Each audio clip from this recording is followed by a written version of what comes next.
오늘 여러분과 이야기의 시작은 돌아가신 고 옥하는 목사님의 2007년 기독교 100주년 기념대회에서 하신 말씀 중에 아직도 잊지 않고 기억되는 그 말씀을 소개하면서 이 시간을 시작하려고 합니다. 옥하는 목사님께서는 한국의 정말 기쁨의 날 기독교 100주년 기념대회에서 많은 목회자들과 성도들이 모인 자리에서 이렇게 말씀했습니다. 하나님이 인정한 목사는 보이지 않습니다.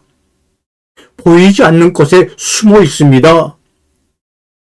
이렇게 말씀하시자 그 기념대회가 끝난 다음에 기자가 찾아가서 묻습니다. 그 이유를 물었더니 목사님께서 하나님은 가장 큰 자를 가장 작게 보고 가장 작은 자를 가장 크게 보기 때문이라고 말합니다. 우리가 세상에서 가장 작은 자를 하나님은 가장 크게 보기 때문에 하나님이 인정한 진실한 목사는 보이지 않는다고 말합니다. 숨겨져 있다고 말합니다. 특별히 사랑하기 때문에 그리스도의 품 안에 감추어져 있다고 말합니다. 그러나 우리 모든 성도들과 사람들은 눈에 보이는 아주 이름이 있는 그런 목사들을 향해서 많은 환호와 후원을 아끼지 않습니다. 그러나 그것은 이 땅에 받을 것 다 받았기에 하나님 보시기에는 가장 작은 자로 기억됨으로 말미암아 생기는 안타까움을 알고 우리는 가장 낮은 자로서 하나님 앞에 가장 큰 자로 기억되기를 원합니다. 하나님을 가까이서 보는 이들은 자신의 추함을 볼 것이고 하나님을 멀리서 관중처럼 바라보는 이들은 자신의 잘남을 볼 것입니다. 우리가 하나님에게 더 가까이 다가갈수록 우리는 내 안에 특글을 보게 되고 하나님에게서 멀어질수록 내 안에 뿌듯함을 보게 됩니다. 결국 우리가 하나님 말씀의 진리에 가까워질수록 나는 작아지고 진리에 멀어질수록 나는 커지는 겁니다. 세상에서 가장 작은 것은 다름 아닌 없는 겁니다. 내가 하나님의 진리 속에 하나님 속에 녹아들어서 결국 없어지는 거죠. 그렇게 내가 없어질 때 온전히 하나님이 드러나는 법입니다. 그래서 가장 작은 것이 가장 큰 것이 되는 것입니다. 종종 사람들은 묻습니다. 그럼 하나님과 하나가 되려면 어찌해야 하나요? 그 답은 바로 여기에 있습니다. 내가 없어지는 겁니다.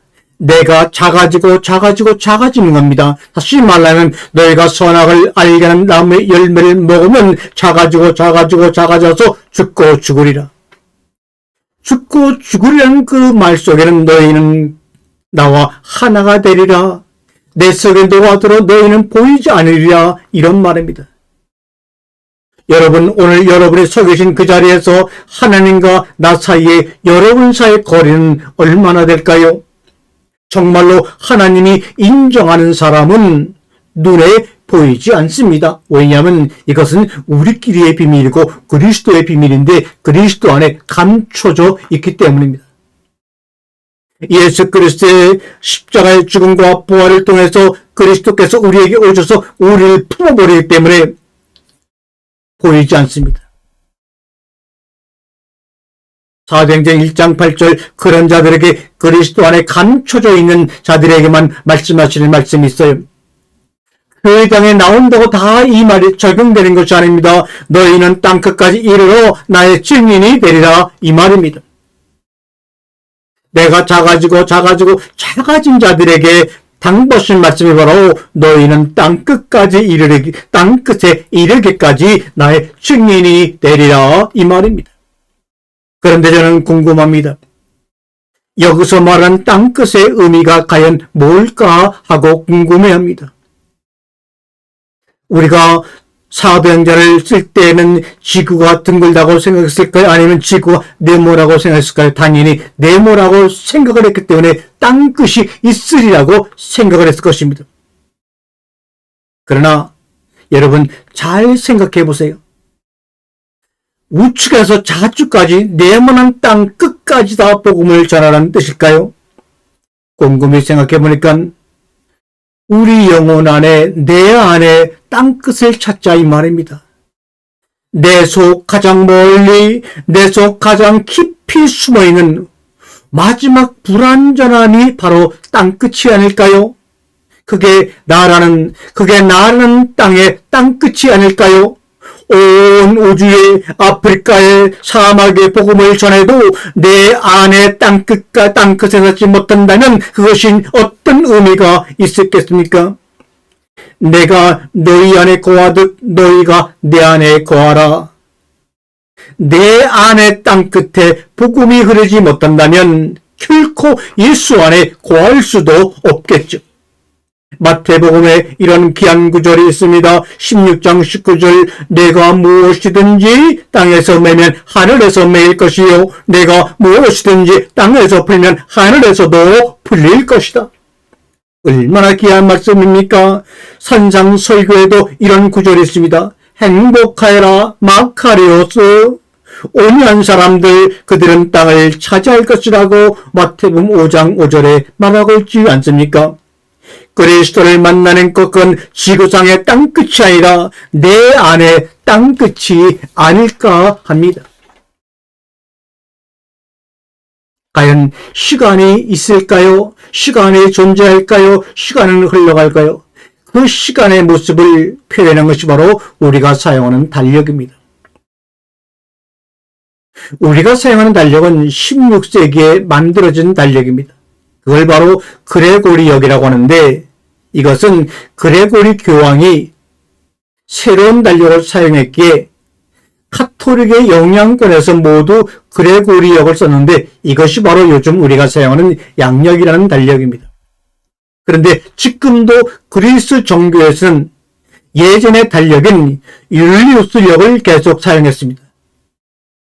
우리가 사용하는 달력인 그레고리역의 12월 25일이 율리우스역에서는 1월 7일이 됩니다. 그래서 우리는 12월 25일이 성탄절인데 그리스 정교를 믿는 동구권에서는 크리스마스가 12월 25일이 아니라 1월 7일입니다. 그래서 내가 맞다 네가 맞다 서로 성탄절을 두고 12월 25일이야 아니야 1월 7일이야 서로 지금도 다투고 있습니다. 아니 우리가 사랑하는 예수님의 생일을 두고 이렇게 끊임없이 포기하지 않고 다투고 있다니 이상하지 않습니까? 그래서 우리의 그 일상의 매 순간순간에 그리스도가 오셔야지만 우리 가운데 평화와 화목이 있게 되는 것입니다. 기록의 예수에 갇히지 말고 문자에 바치지 말고 생명의 예수를 찾으라고 하는 그러한 하나의 좋은 예가 아닐까 싶어요. 내가 고른 씨앗에 대한 상대방의 반응 그게 바로 열매입니다. 그런데 대부분 사람들은 씨앗만 바라봅니다. 씨앗에 따라오는 열매까지를 보지를 못합니다. 씨앗과 열매, 그 사이에 연결된 끈을 보지 못하는 겁니다. 그래서 싸웁니다. 씨앗 가진 사람은 씨앗 가진 대로, 열매 가진 사람은 열매 가진 대로 끊임없는 분쟁과 다툼 속에서 이 땅에 평화가 없습니다. 씨앗 따로 열매 따로가 되기 쉽습니다. 그런 이들은 삶이 힘들고 고통스러워도 그 씨앗을 찾지 못합니다. 그러니 문제 풀기가 더욱더 점점 어려워갑니다. 그러나 씨앗이 곧 열매라고 하는 것을 아는 사람은 다릅니다. 그런 씨앗 속에서 이미 열매를 보기 때문입니다. 어떤 씨앗을 고를 건가의 문제는 그에게 어떤 열매를 고를 건가의 문제가 됩니다. 씨앗 속에서 미리 그 열매를 보고 그 열매 속에서 또 씨앗을 보기 때문입니다. 그래서 창조 셋째 날 하나님께서 말합니다. 씨 속에 열매가 든 것을 지으시고 여섯째 날에 우리에게 양식을 주시면서 열매 안에 씨 있는 나무를 주십니다. 우리 주님은 창조의 과정을 통해 씨앗과 열매가 서로 연결된 하나임을 우리에게 말씀하고 있습니다. 씨앗 속에서 미리 그 열매를 보고 그 열매 속에서 또 씨앗을 보기 때문입니다. 그래서 더 멀리 보고 더 깊이 보고 더 넓게 보는 겁니다. 그게 바로 안목이고 통찰력이고 창의적인 삶을 사는 사람들의 모습입니다. 씨앗 속에서 열매를 보는 겁니다. 말씀의 씨앗 속에서 우리에게 주시고자 하는 열매를 보는 겁니다. 말씀 그 이너머의 세계를 보고 경험하며 살아가는 겁니다. 왜냐고요? 씨앗과 열매는 둘이 아니기 때문입니다. 어느 날 어느 기독교 신문의 기자가 원불교라는 우리나라 고유의 종교인 원불교의 이성종 교무라는 분에게 이런 질문을 던집니다. 우리 기독교와 다른 종교를 가지고 있는 이성종 교무께서는 당신이 생각하는 종교라는 것이 무엇입니까? 라고 물었습니다. 그런데 이 교무는 우리가 생각하지 못하게 이렇게 말합니다. 종교는 뱀이다 라고 답하더군요. 창세기 3장의 뱀과 이브의 행위를 알던 우리는 종교가 뱀이다라는 대답에 깜짝 놀랍니다. 뱀이라니요? 라고 이 기자가 깜짝 놀라 눈을 크게 떴더니 이어서 이 교무라는 분은 설명을 보냅니다. 우리가 뱀을 잡을 때 어디를 잡아야 합니까? 허리를 잡나요? 꼬리를 잡나요? 아닙니다. 우리가 뱀을 잡을 때는 머리를 잡아야 합니다. 그래야 뱀에게 물리지 않습니다. 허리나 꼬리를 잡으면 대래 물리고 맙니다. 종교도 마찬가지 아닐까요?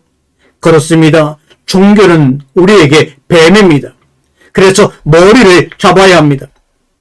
나의 눈을 똑바로 놀려보며 꽈리를 틀고 있는 저 뱀의 머리가 어디인가? 저 종교의 머리가 어디인가? 그걸 오차없이 정확하게 찾아내야 합니다. 불교도 그렇고 기독교도 마찬가지입니다. 풍경 하나와 풍경 둘도 결국 뱀의 머리를 낚아채는 이야기라는 것입니다. 우리가 오랜 동안 정말 성경을 읽고 묵상하면 무슨 소용이 있냐는 겁니다. 뱀의 머리를 잡지 못한다면 말입니다. 그 뱀이라고 하는 것은 내 안에서 꿈틀대는 착각의 덩어리들입니다. 세상과 자연, 우주의 이치에 대한 거대한 오해의 덩어리 말입니다. 그걸로 똘똘 뭉친 나의 마음입니다. 그런 착각과 오해가 갈리고 녹고 부서질 때 비로소 뱀의 머리가 잡히는 겁니다. 뱀의 머리가 부서지고 잘리는 겁니다. 그리고 그곳에 그리스도의 머리가 접붙임되는 것입니다. 그것이 바로 창조입니다. 새로운 나가 되는 것입니다. 그런 사람들이 모인 것이 바로 엘로힘 하나님들입니다. 바로 창세기 1장 1절의 이야기를 이렇게 풀었다고 저는 생각해 봤습니다. 우리 사랑하는 예수님의 메시지도 마찬가지입니다. 주여 주여만 목놓아 외치는 것은 뱀의 꼬리나 허리를 붙잡는 것입니다. 그래서 아버지의 뜻대로 살 때려야 뱀의 머리가 잡힌다 이 말입니다. 죽음을 앞두고도 우리의 사랑하는 예수님은 나의 뜻대로 마옵시고 아버지의 뜻대로 하소서라고 기도하셨습니다. 그 순간 뱀의 머리가 잘려지고 부서진 겁니다. 우리도 마찬가지입니다. 나의 뜻대로가 아니라 예수의 뜻대로 살 때 비로소 뱀의 머리를 틀어지는 것입니다. 종교는 그냥 뱀이 아닙니다. 아주 심한 맹독을 품은 독사입니다. 뱀 중에 뱀입니다. 머리를 잡을 땐 약이 되지만 꼬리를 잡을 땐 우리에게 독이 되고 맙니다. 생명을 살리기도 하지만 생명을 죽이기도 하는 것이 바로 종교입니다. 일반 성도들만 그런 게 아닙니다. 성직자들도 마찬가지입니다. 종교에 물린 스님, 종교에 물린 목사는 또 우리는 종종 주변에서 봅니다. 그러니 살펴야 합니다. 내가 잡을 곳은 어디인가? 뱀의 꼬리인가? 허리인가? 아니면 머리인가? 종교는 뱀입니다. 진리의 핵심을 놓치는 순간 종교는 독이 되어 여러분과 저를 상하게 합니다.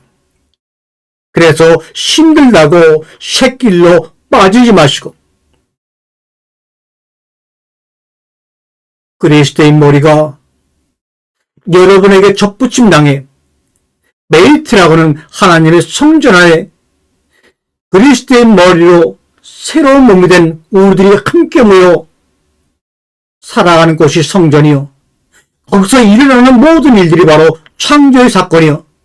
그들을 바로 하나님이 계신 성전 엘로힘이라고 하는 것입니다. 아멘.